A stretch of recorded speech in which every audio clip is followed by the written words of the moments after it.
promised to work with her and give her more playing time. She good. She's got to be developed. You know what I mean? Yeah.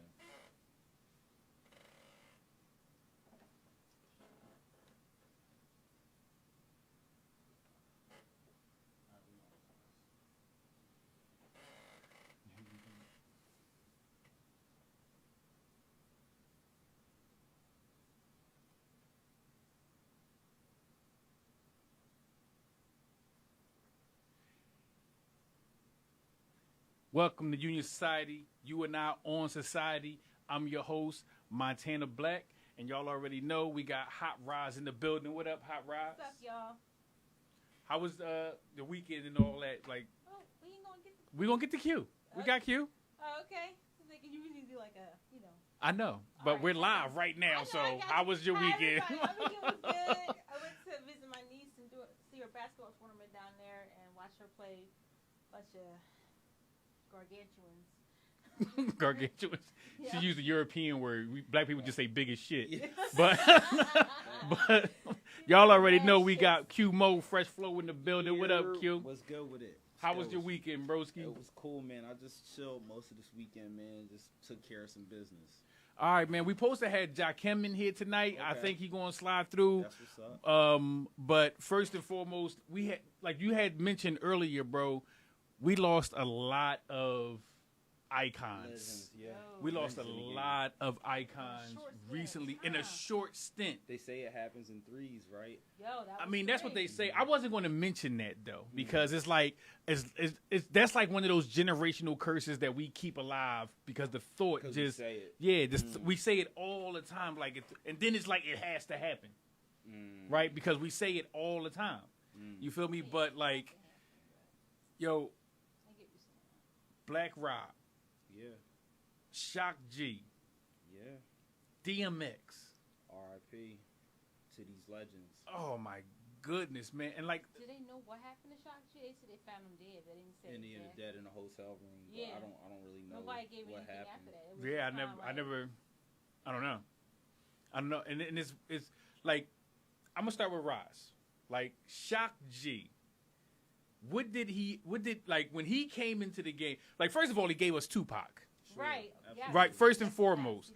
But even with Digital Underground and his style of hip hop and comedy, like he really, like nobody really emphasized, like hip hop has a lot of comedy elements. Right. Nobody emphasized it as much as Shock G though. Yeah, I agree. Maybe Redman, little, and Eminem. But Shock G was a full-fledged character. How did that impact you as far as his contribution to the hip-hop community? Well, first off, I think when that Humpty Dance came out, I think I was in elementary school. So I was still a little young to realize the impact that he might have made. I just know that I liked his song, the Humpty Dance, and we did his dance at a house party down there in the basement in Philly. So it was like... I didn't know at the time how much of an impact he made or, anything after that because that was like the biggest thing he had that I heard at that time. Not that I didn't hear anything from him, so like off the wagon type thing. But, anything hip-hop that, always has contributions of some sort that's major we don't know about until the person's already gone.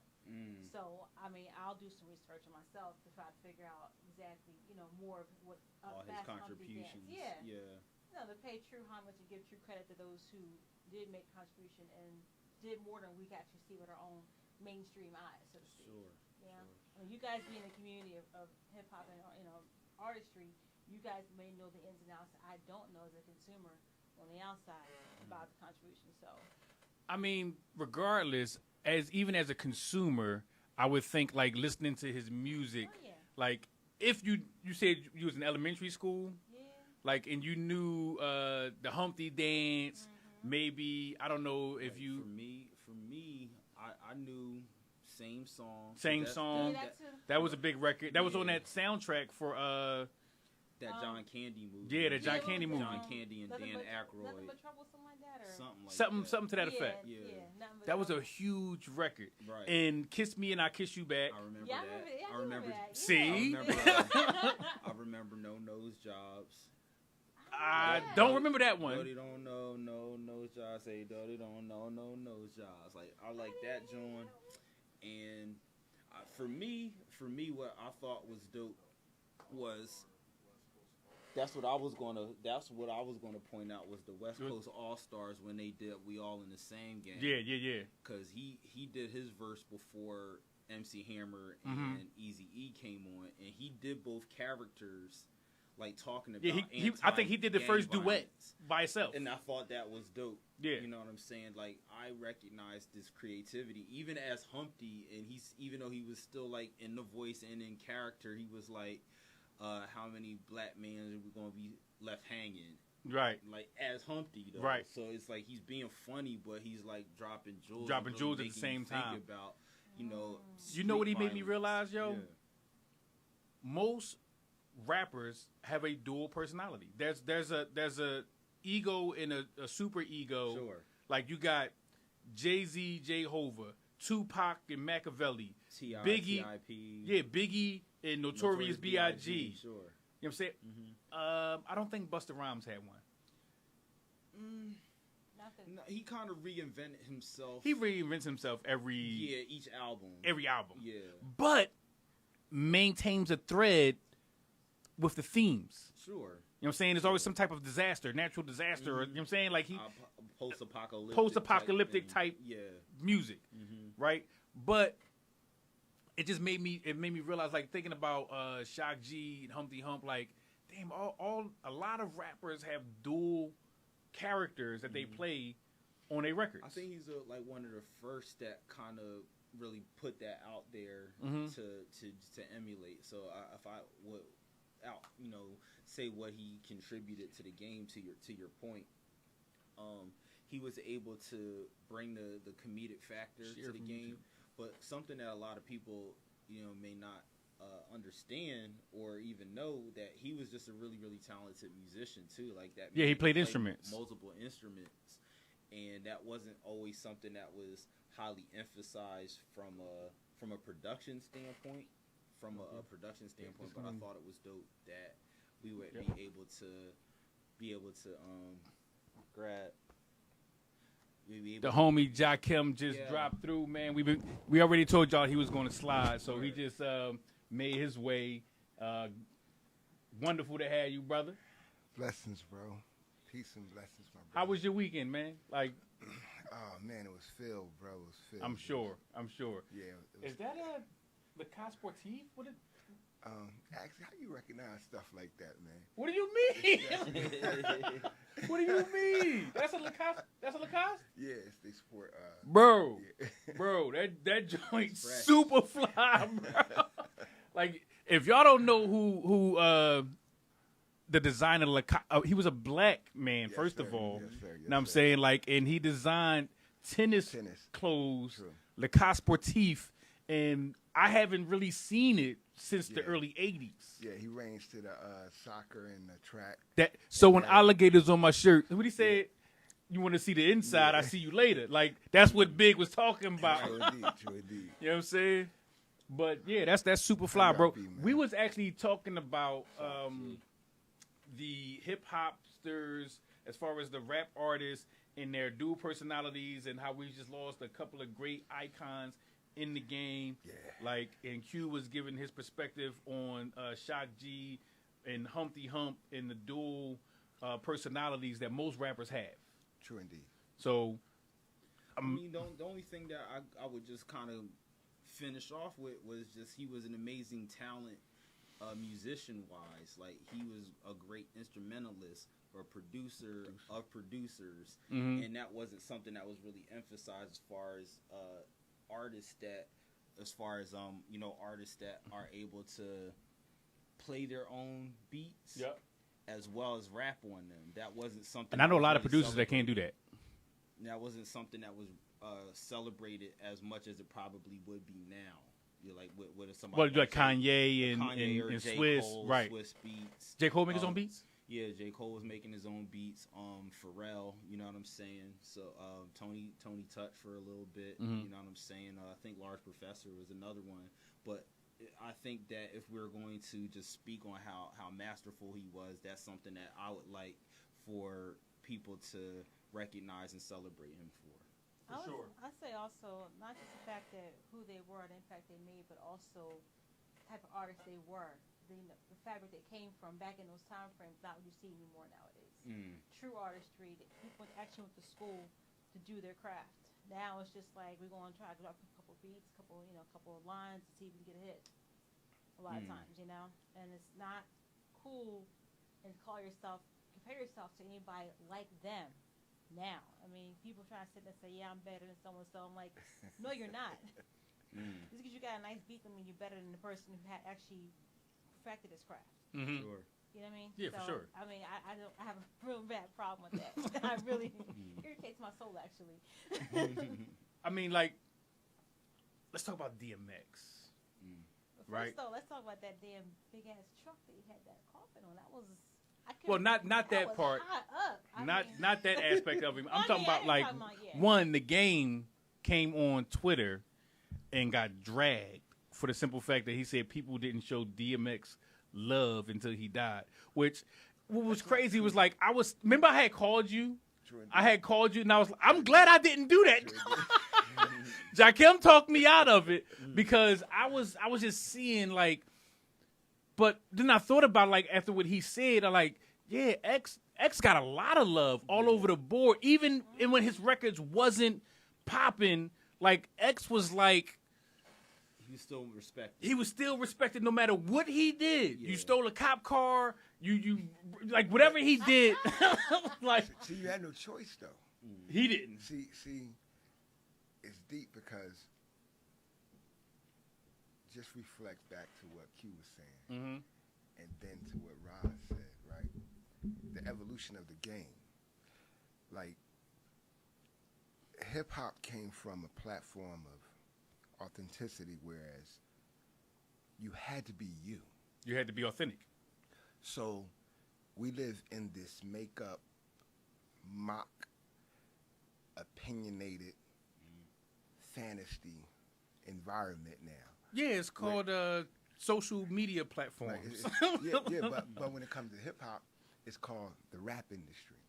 See, and they call it the industry because that's exactly what it is. It's an industry. It's industrial. Right. The industry hijacked the culture of hip hop and manufactured an image of it. Like that's not what it is. And this is just an image of it. We function under that program that they inserted into our culture, so-called society. Because at the time, the culture was creating a society. Right. And that society was advancing us beyond our position of control. The outcry and then the revenue that came from the outcry of hip-hop was attractive to the world.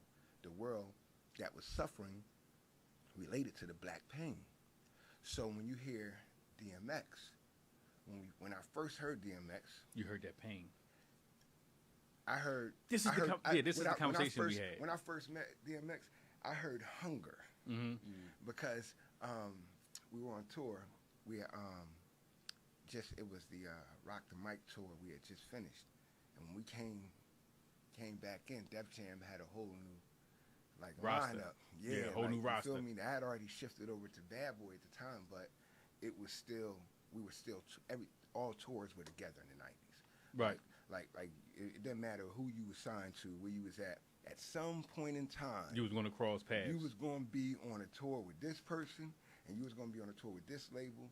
And when I first heard X, it was like competition. You feel me? Like on tour, back then it was like it didn't matter who you were. You had to live hip hop. Now you don't live hip hop. You make it up. Right, as you go along. Yes, the image has already been projected to you, a little blueprint of how to become, a rock star. See, that's what we became. Instead of hip hop artists, we became rock stars.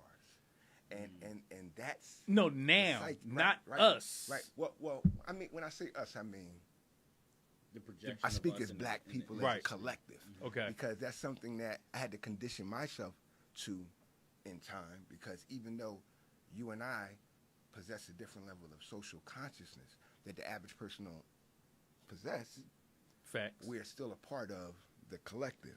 Okay. So and this is why this is Union Society. Yes, sir. Exactly. Right.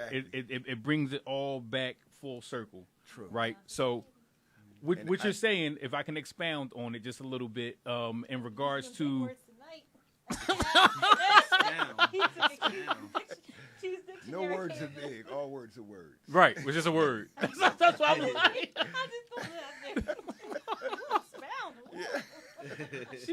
She gotta take her shot, don't she? Yeah. It doesn't matter. Yes. It's just she gotta take a Anyway, go ahead. What I was saying was, as far as the hunger, the coming from the downtrodden inner cities of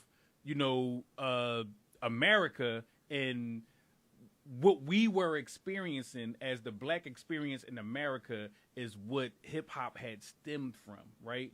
And in my opinion and observation of the entire culture, and to me, what had happened, just like you said, America saw the capitalistic aspect of it, because even if you look at the artists now from back in the day, they're still not living the lifestyle of the artists that are coming out now, right? Because they don't have the money, and a lot of them didn't know the business aspect of it. Now, some of that part, a lot of that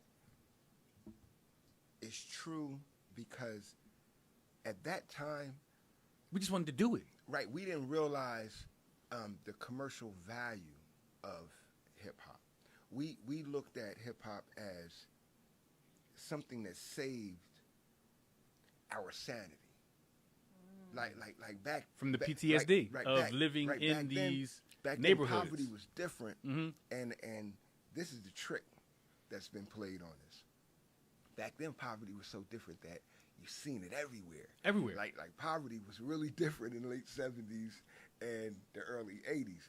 However, there was an influx of money that came into the black community.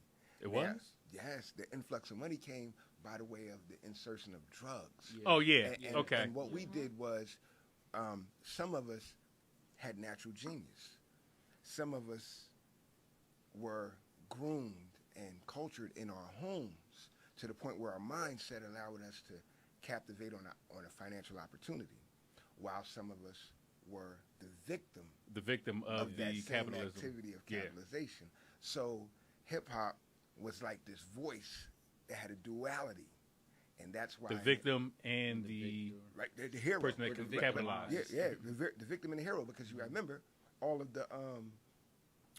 the main hustlers when we grew up, they were the hood heroes. Victimized by everybody. But because there was a rule, like I said, culture. See, in culture, there's laws. Right. There's civility. We live now in a savage state and proud to be savage. You feel me? I hear you. That's an uncivilized mindset. However, it's even more prevalent now because they have saturated our thought process. Dip, diver, civilizer 85er. And that's how, you know what I'm saying? That's why hip hop started from a conscious level. Yes. Hip hop went from being the God body as a foundation of hip hop, meant that those who had knowledge of self were the reigning message bearers to the game. The griots. And right. And they were the reason why, when you can go back even to Dolomite, Fatback, see, Soul Sonic Force, African Bambaataa, they had a Afrocentric twist. What was the poets, last poets? Last poets. Yo, Gil Scott Heron and the Last Poets were the essence of lyricism in what we call hip hop, even though what we call rap music existed 100 years ago. We've been doing this. Was it you I was talking to, and I was breaking? It was that Jay-Z line when he said, and this is like lyricism in its truest form. I can't think of a iller. Brooklyn Dodger joint. Yeah, he said, I Brooklyn Dodger them when I run bass. I jack, rob, I sin. I'm Jackie Robinson. I said, what? I Brooklyn Dodger them when I run bass. Right. Yeah. because in Brooklyn is where he hustled. That But he dodged. And he dodged. He said I Brooklyn dodged them when I run base. I dodged the pin. Yeah. Right. Yo, it was, and then I jack, I rob, I sin. Right. I'm Jackie Robinson. And look, this is the most incredible. The average person right now, when we speak about money, right? The richest people in hip hop is 40 plus. Yeah, everybody's getting money in the game is over 40. Yeah. Like I tell the young boys, we get money. No. You're only living in the age where money is available. Mm-hmm. And it's worth less. Well, you're paying $3. The money that you're getting is worth less than like $100 technically right now is only about $75.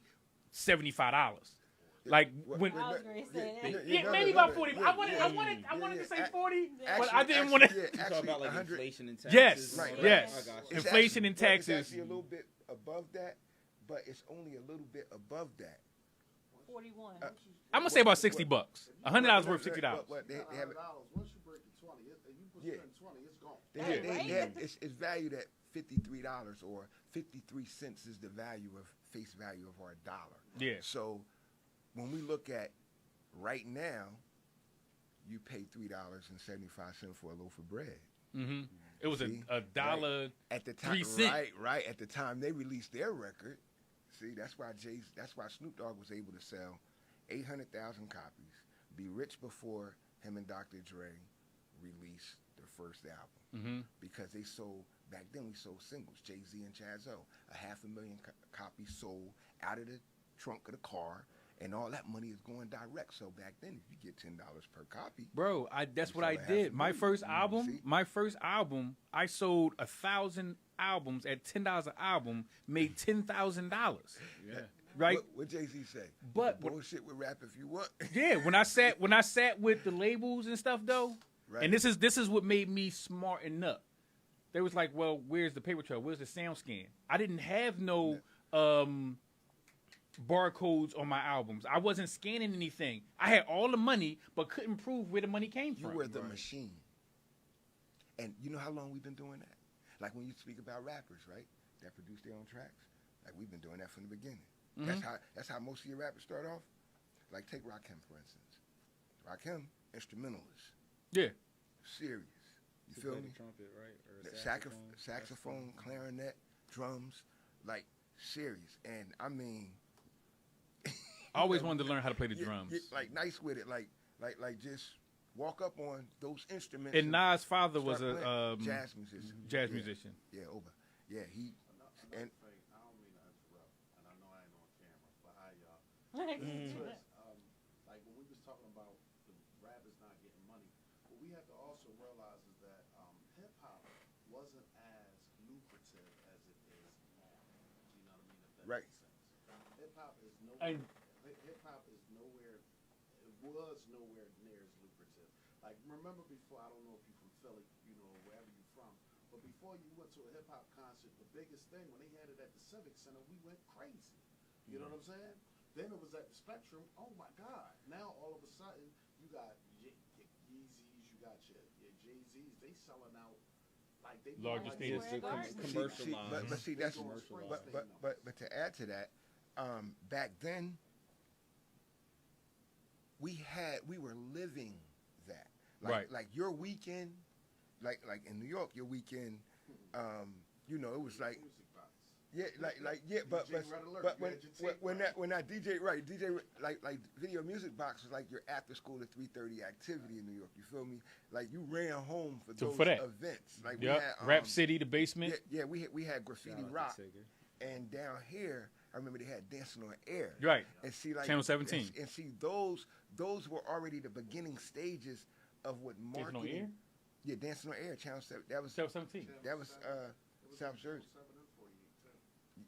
Yeah.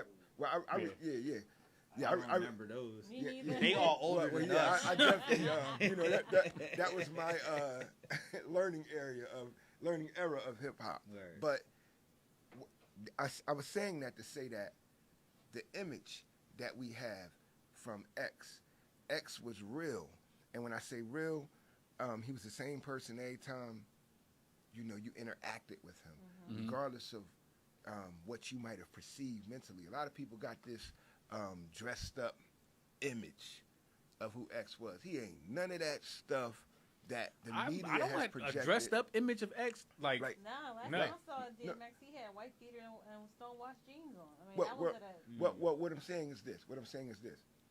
When you magnify a person's small instances in their life, and let's just say the average person, I forgot there was a movie where like a drone was following my man around, like recording his whole life, and showing his whole life. Just say the average person experienced that every day. How would the world have their activity? We are so opinionated. We're freely. I honestly thought they were setting X up to get him out of here, though. Well, like I said, there's a lot behind the activity of with X, and like I said, his life played out in a real life drama. So we live in this world that allows people to make these opinions that seems judgmental, when in reality you're not judgmental because you have no power to execute any decision. So you're just opinionated, right? Yeah, you're just opinionated. So and because you're opinionated, you often sound like a fool speaking when you have no knowledge of that which you're speaking of. Right. Like I just corrected some brothers last week, Saturday up in New York, about the little crazy talk they talking about Puff with Rob. I'm like, look, I literally, me and Rob grew up together. We were in prison together. You feel me? 19 years old. Orleans Correctional Facility, down to Wendy's Correctional Facility. So I watched him hone his skill set, cry because he knew that he was what he was going to be and what he should be, but he was in there and couldn't be it. And this was before, he ever recorded anything. So I hear the dudes talking. I hear, the main media have their opinions, and their opinions feed ideas to the mindless, and the minds carry the ideas as a fact. Now the fact becomes a belief. Now you scourge a man's image and life based upon, what you think fodder in regards for to profit. This is in regards to people saying that Puff didn't do enough for Rob. Is that what you're referring to? Right. Okay. And they were speaking the same. Certain circles were speaking the same with X. And I'm like, how foolish do you sound when anybody met Puff? I began employ of Bad Boy in the end of '95, December '95, going into '96. Matter of fact, October '95. When I am underemployed in Bad Boy, we were subcontracted as management of touring, and we did the same for Def Jam prior.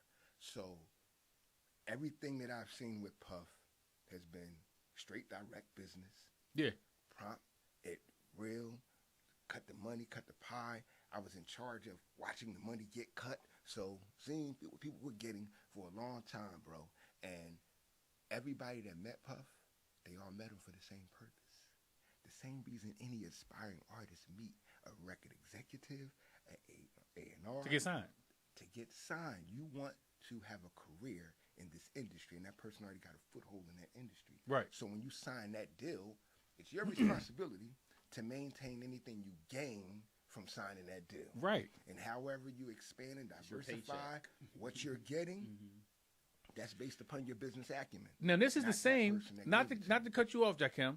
This is the same idea when you have a job. Exactly. When you get employed at a job, you're supposed to utilize the capital gain from that job to gain your financial freedom. Yep.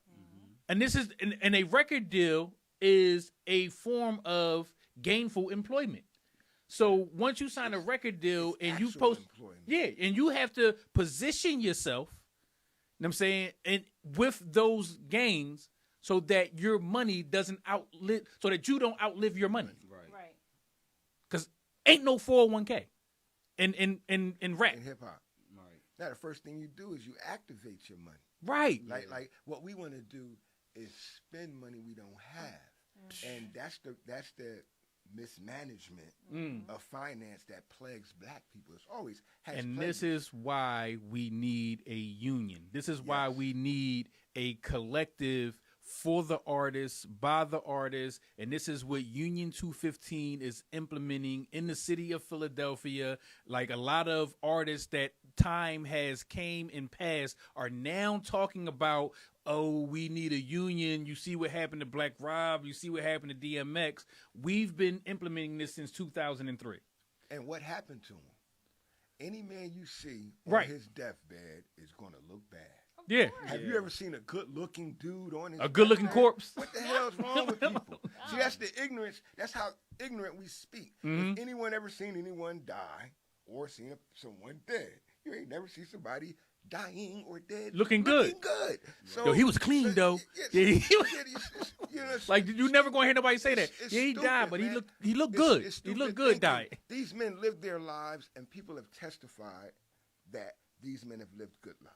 Yeah. So we should allow their legacy that's been lived, which is the only thing we know about them. And I tell people this all the time. I knew Black Rob personally, yes. I knew DMX personally on tour and functioning as an artist, but the only thing the masses, 95% of the people on the planet know music of them is through their musical talent. And that's what we should be absorbing and having an activity in our dialogue and discussions on, is their musical talent and the effect, the impact the person left on the world. Because the only reason we're talking about them is because of their they music. was given a God-given gift to have an impact on the world. His and that's poetry was crazy cool too. it was. It's all their lives though. See, I was young calling, Robbie Rob, because that was the lifestyle we was living back then, and that's what we were, living, and that was his name back then. You feel me? Then when he got signed, boom, I said, hey man, now it's Black Rob, and he personified that personality. When we speak about the dual personality, you have to.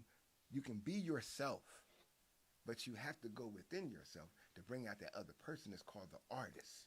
Yo, I seen this amazing quote. Requirement to be that though? Yes. Requirement to always live even though if you doing so-called live in hip hop and it's so-called not in a good imagery, are you still required to still live that even though you know it's wrong? No. Who said it's wrong? Well, I'm just saying society. No.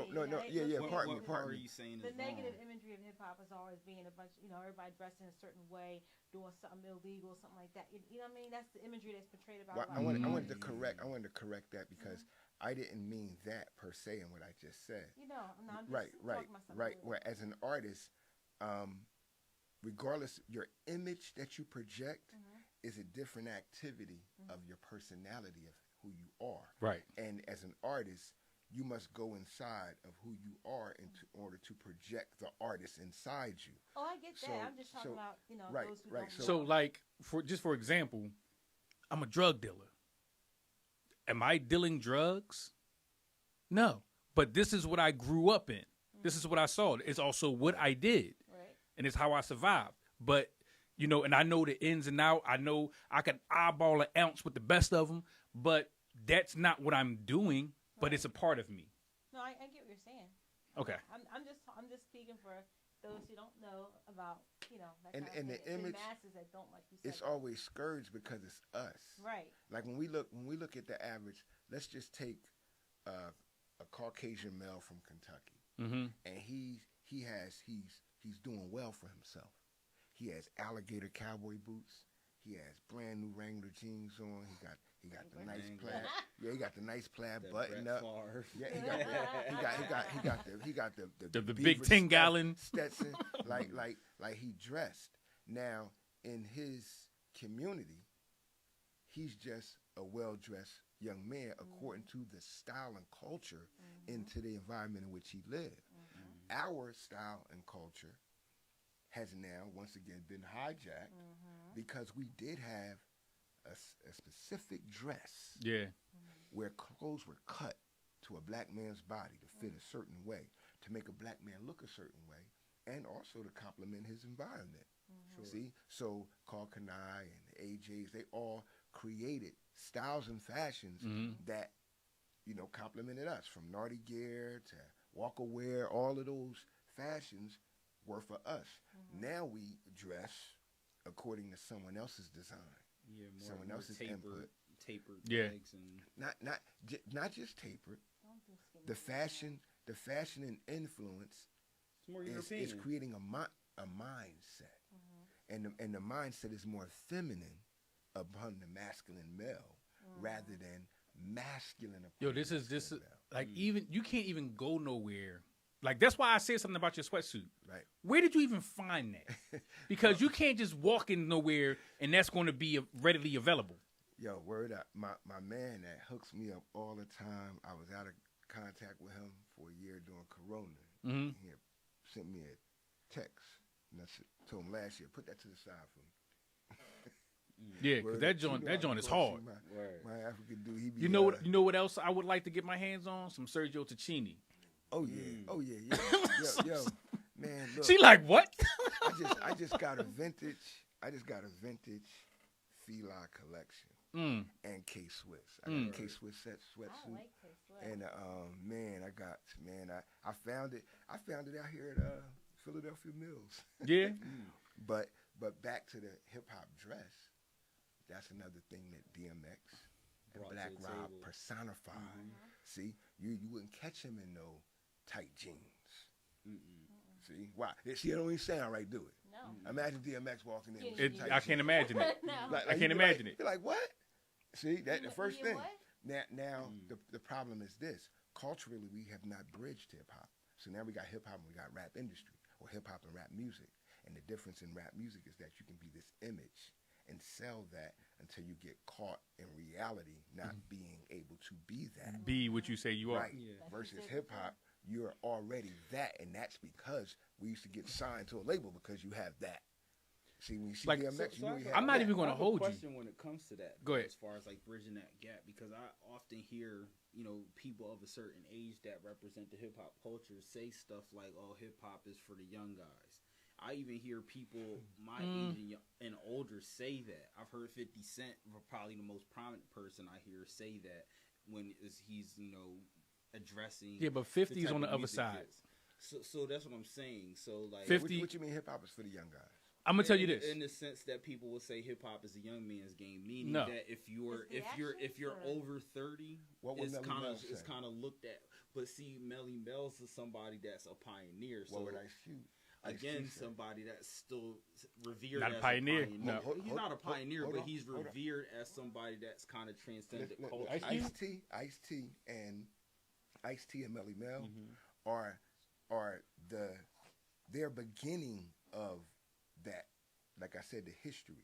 Melly Mel is at the forefront of the pioneers. Right. Like first gold record, first push, Curtis Blow. Now that next tier is that Crush Groove era. Right. You feel me? And that Crush Groove era is the babies from that, because the proteges to the Curtis Blow and then was Russell, Andre Harrell, Dr. Jekyll and Mr. Hyde at the time, and Furious 4, Kool Herc. All of them were the guys that guided us into the 80s from hip hop. And that's when you got that Crush Groove era. And LL was the baby of the Crush Groove era, but he was the leader of the next generation moving forward. So we always bridged each one, and you had to prove. The problem was it was a proving ground, and now the proving ground disappeared when we went from conscious hip hop to gangster rap, and that's how that Crush. And you know how that came about, right? That through NWA, era, right? And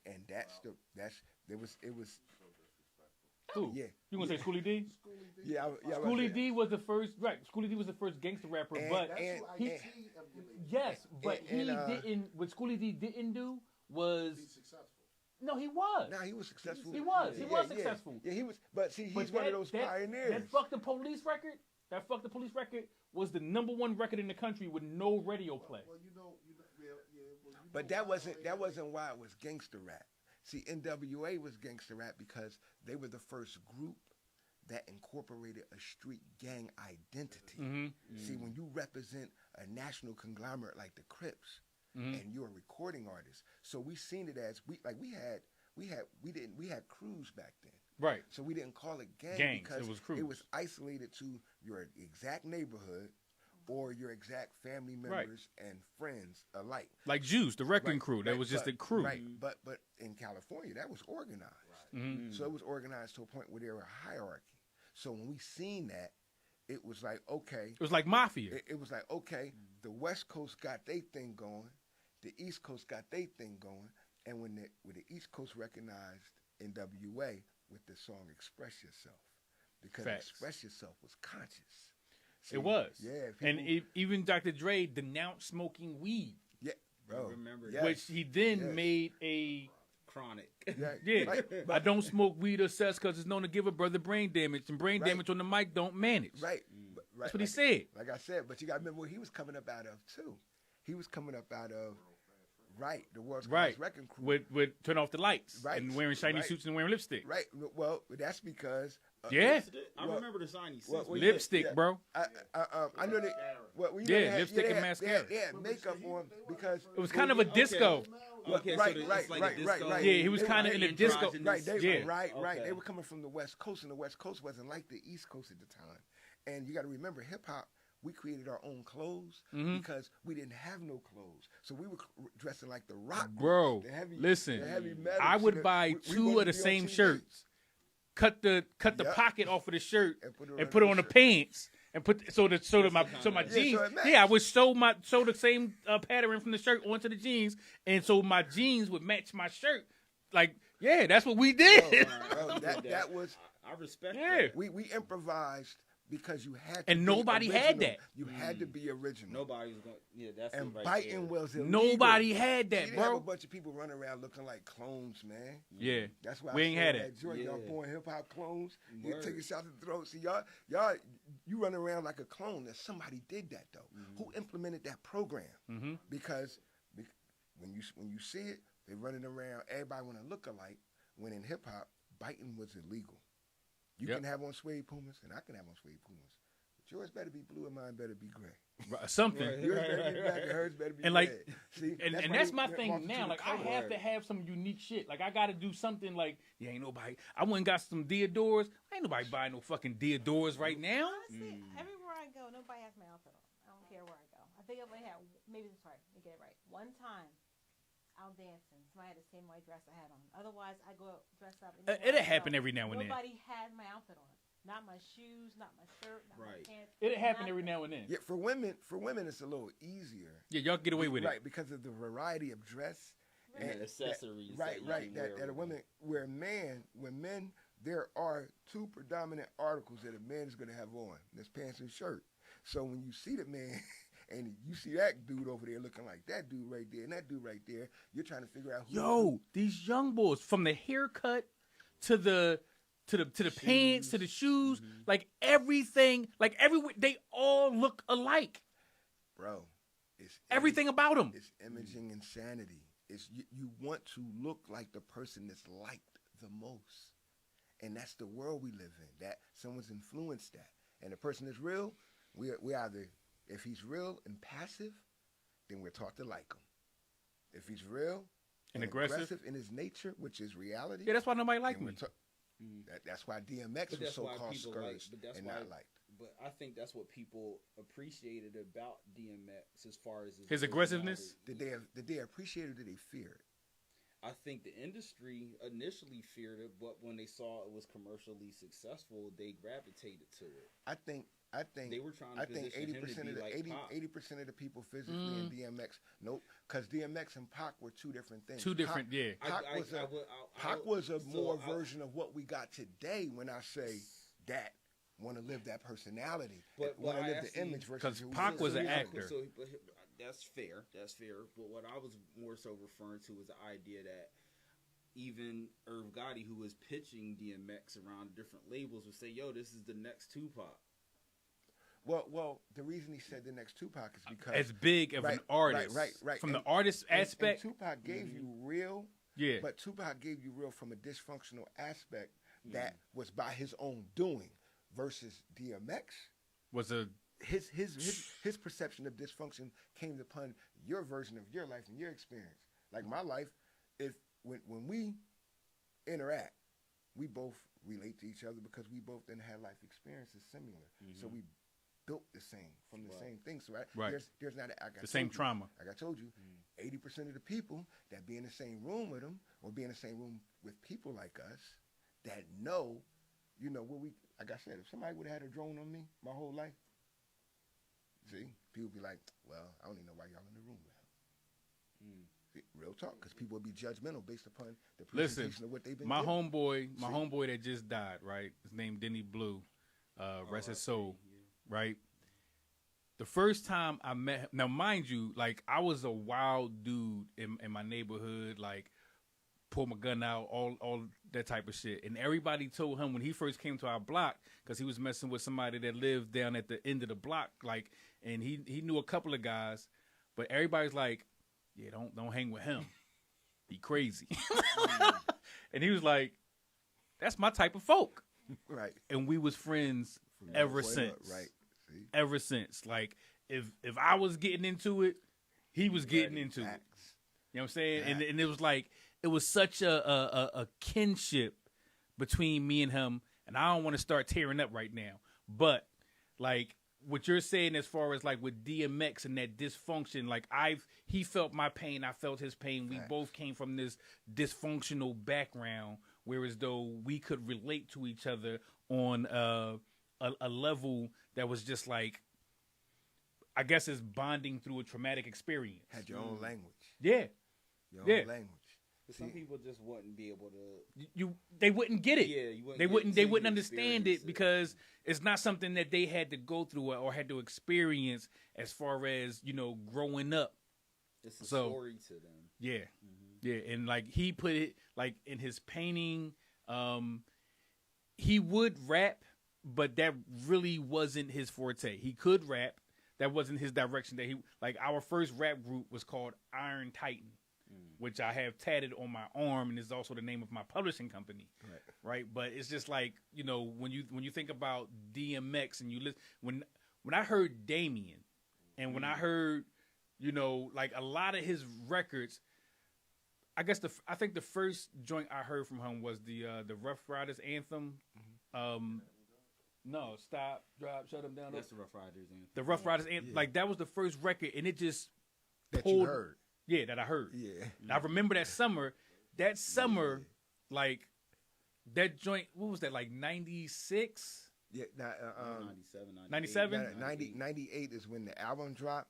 96 is when he first got on the tours. Yeah. And at that time, Jay-Z was like just really like burning the industry up at that time. He was on the inside. Yeah, he was a big guy on this arena. Rockefeller had they was the name. They were starting to move because they started the tours. Mm-hmm. Now Puff at the same time had the tours, and as a matter of fact, that's about the time when them guys started interjecting on our money.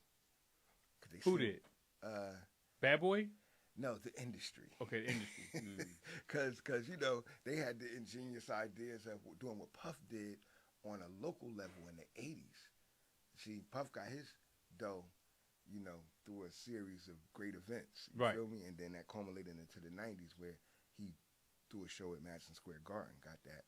Listen, I was following that same blueprint in the early 2000s with a Philly Jam concert series where I put 2,000 people inside a Club Polaris with no headliner, all independent artists, right? And we did this concert series from 2003 up to 2008. Right? Like we was killing it. We had DJ Scratch came down there. Big Lou from Camden, Sandman when he was signed to the Clips with the Re-Up Gang, with Malik and Pusha T, like, but these were all independent acts that we would put on this show. Reef the Lost Cause did one of our shows, like it was phenomenal, like, and nobody in Philadelphia was doing this. Bro, he had Puff was a promoter from like young hood. You feel me? From the game. Yeah, and he would take his flyers, instead of passing them to people, he would just throw them on the ground. Bro. And there'll be like 100 flyers all over the ground, and somebody gonna pick it up. But you remember back in New York, man, when you had to write street team, see, back then it was different. Promote that ass like a yeah, soundtrack, New Jack. We didn't have the internet to interact with, right? Yeah. So the power was like, you know, your reputation, you know, preceded everything you did. Yes. And if you had the right marketing scheme and the right marketing team, bro, you see that poster? True. People True. thought I was signed. Right. That poster was right next to all of Red Cafe's poster in 2005. Right. And I had 1,000 18 by 24 inch posters all over the city. And Bro. people, and I only wanted to raise one question: who the fuck is Montana Black? Right. Guess what? That was the whole purpose of doing it. That's it. That's the same thing if you went around, like, all you did was translate one product of the game. You know what it is. You feel me? And those that have done it properly, mm-hmm. and the bad part about us is that, you know, these young boys are still getting beat in the game. See? Keep acting like we're making more. No, you're making more money, but you're losing more money too. Yeah, you is. See? Yeah. Giving up more rights. You're not just giving up more rights. They only signing for American dollars. They're not even signing for overseas dollars. You're still mismanaging your money. Because now that part too. Now you're striving to live beyond your means to keep up with an image that and the image that you don't even exist, bro. Like I tell them all, hey, look, you're making all of these dudes rich. That just, as soon as they see you come in the game, it's a machine for them now. Mm-hmm. It's like jail. It's like you bring them in, put them to work. Somebody put a Snickers on your bed, man. Yep. Put them to work. Put them to work. And he think he working for himself. Yo, I'm gonna tell y'all what it is. Back when you used to get the $100 pack and you had to bring 70 back, and then OG gave you a $130 pack, and you got to bring back 100. You're doing more work and getting the same amount of pay, man. Yep. Facts. You're doing more work and getting the same. Like now, you got to bring back 100. You used to have to bring back $70 and you keep 30. Now you got to bring back 100 and you keep 30. Facts. He's talking facts right now. You know what I'm saying? Like, y'all not paying attention to what's happening to y'all in this game. You getting the $130 pack, bro. We don't look at it like that. We look at it happens in corporate America, too. Yeah, it does. Yeah. You get a $130 pack in corporate America, too. Mm-hmm. And you got to bring back 100 and you can keep 30. And then you got to, it's 40 hours a week for 40 years of your life, mm-hmm. and you'll retire with 40%. Yeah. That's crazy. Listen. Shame. Yeah, man. They still will expect more work out of you and won't pay you. And you're going to your raise won't compensate you for the extra time that you put Hell in. No. It's not even the extra time. Like, it's the mental anguish of trying to squeeze 2 days of work in 8 hours out of you. Sure. You know what I'm saying? Like, I mean, I witnessed it more just even the antsiness of certain coworkers and stuff like that, and it's like they're trying to do more, and I'm like, yo, we're still gonna have the same influx of work tomorrow, and the day after that, and the day after that. So right now, you know what I want to do? Being a rap artist. I want to shout out my homegirl. I want to shout out my homegirl Claw, because I've never seen anybody do this. She took because she was unhappy where she was working at. She took a $30,000 pay cut and left. $30,000. That's significant. A significant pay cut and left because she was unhappy in the position that she was in because it was beating her down, even though she was making a lot of fucking money. Mm-hmm. Like, I've never seen this type of integrity in a person. You know what I'm saying? A lot of people will kill themselves for the type of money that she was making. Yeah. But you know what? And kill themselves if they lose that much. Yep. Yeah. But that shows the value that she understands the value of herself. Life, yes. Life. Like I've never seen nothing like that in my entire life. Like I commend her. Like I don't even know if I would have been able to do it. Honestly, I don't know if I would have been able to do that. 30,000. You took 30,000 less a year. Yeah, depending on what the job is, I'm out of here.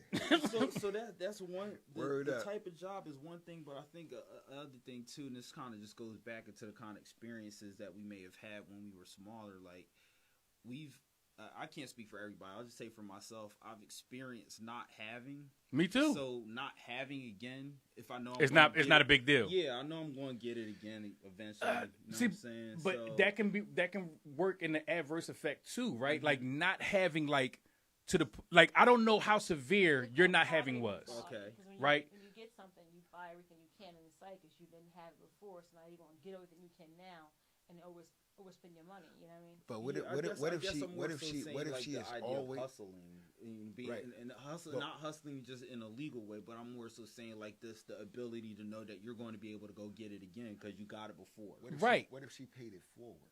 Or that too. What if she had proper money management when she was making money? So she was chilling. So that's a nice idea. So now that she's comfortable, she had a nest egg. Right now, she's comfortable with securing her concern. But that's the whole thing, though, bro. That wasn't the case. Right. That wasn't the case at all, and this is why it was so drastic. Yeah, drastic because that wouldn't add up. Like a person that's making a lot of money, and then you take a pay cut for the personal her mental health. Right, I'm about to say health reasons. Her mental health, right, is why she did it. You're making a lot of money. But with Q, I want to talk about what Q was talking about as far as, not having and not wanting to be, like, I think it depends because a lot of people say that if you start off in the middle, right, as far as like, not underneath the poverty line. Right. But middle class, which Working there is class, no more nice of home. as of now. Right. But if you start off in the middle luxuries. class and you're comfortable, but it's still not enough, but you're going to eat every night, you got a warm bed, Right. You know what I'm saying? Like, I think that makes people complacent, right? Now, if you know me, especially from growing up, right, my story was below the poverty line. Right. You know what I'm saying? Like, if you ain't never have to wash up in the fire hydrant. Right. If you ain't never been told go to sleep and you won't be hungry. If you ain't never had to wear, like, or put your pants underneath the mattress to iron your pants, or try wringing out a pair of jeans. Like, you after hand washing jeans in the tub with a plunger, or not even having a tub. Not even having a tub, or having to boil that hot water, or just having to run that long extension cord down the alley to get electricity. Imagine them jeans with a scrub board. Yeah. Them old steel scrub boards, bro. Bro, like, that right there is a different level of hunger. Can't afford new shoes, so you're taking the soles out of them. The cardboard and underneath the junk. Yeah, you take the soles out of the things so you can fit them. Yeah. like, man. But when you come from that, see, that's a different type of animal. Now your mentality is, hey, do or die. Well, I was making 150,000. 100,000 ain't so bad. The hell with that. It's Yeah. easy to say that. Yeah. See, because I know I ain't never going back there. Right? Yeah, I'm never going back to where I'm not. You know, so I don't care. So, long they called it an Asiago Bagel. We was just putting government cheese on top of bread and putting it in the broiler. Right. They call it an Asiago Bagel. Yeah, it's something different for me. Allowed to use the broiler. Word up. Yeah. That shit hit different. One thing I wanted to also, because I was in a side conversation about this, but before with the DMX funeral, was the gentleman Jungle that got on towards the end of the service, and a lot of people were Jungle from Nas clip. No, it wasn't that Jungle. It was somebody that DMX had known, back in the day, and he kind of like bogarted. He kind of bogarted the end of the service. And they cut him off. He was actually sharing something that I thought sounded pretty interesting about DMX, because he was talking about how he knew DMX from doing the group homes, and DMX was performing at group homes for the youth and stuff. I thought that was pretty dope. That's dope. They cut it off, and it was like almost like a big controversy, because he was like crashing the funeral, and people thought some people thought he was being disrespectful. And my thought was this. What happened was, he was supposed to get up and speak, but the longevity of the service, they cut him off. Right at the end, they started. So that's the detail I didn't know. Right. So naturally, of course, like I said, when you live your life knowing someone, it's a different story, man, than what everybody else see. And the reason X hit hard, the reason Rob hit hard, because we Shock G as well, like, but more so with X impact on the world was one thing. Shock G longevity was another. But we had them for 25 years, bro. And people don't realize that when you got them for 25 years, we only had Biggie and Pac for 5 years. You feel me? We had Scott LaRock for like 2 or 3 years. We had Big L for like 2 or 3 years. So we didn't have them for until they were 50 years old. Right. So the emotional impact is different because it transcended a generation. You feel me? And our kids got the chance to see their parents that were addicted to drugs, alcohol, the street, relate, embody X. And everything that X was saying, we felt it. Whether or not you was going through it or not, you could still feel his pain. Sure. You feel me? Sure, and that's the human experience. That's why we call it real, because it's the human experience coming out of you when you allow yourself to receive what he was given by spirit. So it's a blessing, man. Before we get out of here, right? Jakim, your son is an artist. What is his name? Southside Bibby. Southside Bibby. Yes, sir. Jah to God. Say again? Southside Bibby, Jah to God. Jah to God. How old is your son? 21. Just turned 21 now?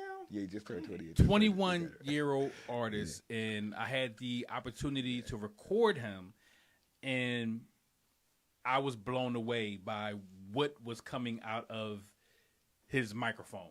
For the simple fact that he's 21, and he was relaying some. I would have thought he was in my age bracket, right? Like what he was saying, like he knew the code, he knew the integrity, and like I can hear it in his music. Like you would not expect this from a 21-year-old. No, especially not in this era. Not in this era.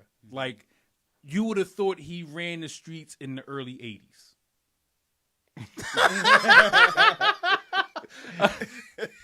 You already, I mean, a lot of that's genetic. Uncle Q. Uncle Q got some credit. I mean, like, nah, he's been in hip hop since a child. So I raised him off of, Rakim. Nah, it's every great lyricist is what he consistently had to grow up under. So it was only right, and the experiences come from his environment, because Trenton does not lack in street experiences. You feel me? He's a young man that has done, a lot. I'm real proud of him, man. I'm looking forward. I was proud to work with him. Yeah. Proud uncle moment, huh? Yeah, I definitely had a proud moment being an engineer on one of his records, and just having him here in the Union studio. You're gonna be working. You're gonna be doing a lot of work with him. Incredible artist. He's intelligent. Extremely well read and spoken. Well spoken. Just the ideas that he's able to string his wordplay together, and it's masterful. And what I appreciate about him, because I remember seeing him at Mott School, because I was doing Junior Achievement, which is like a youth program and stuff. So I ran into him at the barbershop. Then that's when I saw his face, and I was put two and two together. But and that's how you knew that was his pop, bro. What? It's like he talk about clones. Yeah, he's a clone for real. But the idea of seeing somebody that young, it's almost Nas-like, right? In a way, I can give him that. I can definitely give him that pedigree. Yeah, you know what I'm saying. But the thing about it is, his style and his delivery is all unique within. I could see he took a lot of aspects from here, and made it mesh very well, and then added himself on top of it. You know what I'm saying? So you can't be like, oh, he sound like such and such, or he sound like this. Nah, it's a very unique sound, and it's a culmination of a lot of other sounds. It makes me excited about the future of hip hop. Me too. To listen to him. Yeah, absolutely. Yeah, well, absolutely. Union 215 gonna be representing. It's Fresh Flow 2.0 right there. You feel me? Yeah, he definitely Fresh Flow 2.0. Man, that's like he's literally like. It's funny here, and I was just discussing that. I'm like, son. See, because Q is a very futuristic MC like, as well. But Q already knew what I told him. I already told Q. I be forgetting he's not in my age bracket though.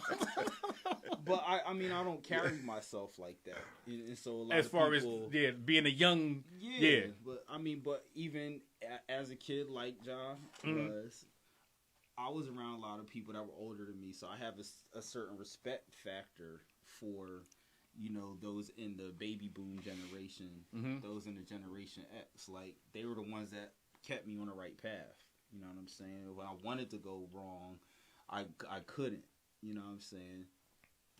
I could dig it. I could dig it. But listen, Scared Straight did that's kind of our time, y'all. That's kind of our time.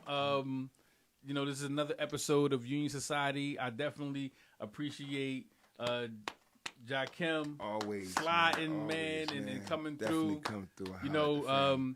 Listen, next week we're going to be accepting calls. Like we're going to put the number out there and make sure. These new microphones too. You know what I'm saying? Oh yeah, the new. We had to take it up a notch. I hope the sound was pleasing to everybody that was watching the show tonight. I hope y'all got to hear the difference from last week and this week with the new microphones, and we're trying to step it up, so to speak. So I hope we did that in some way, shape, or form.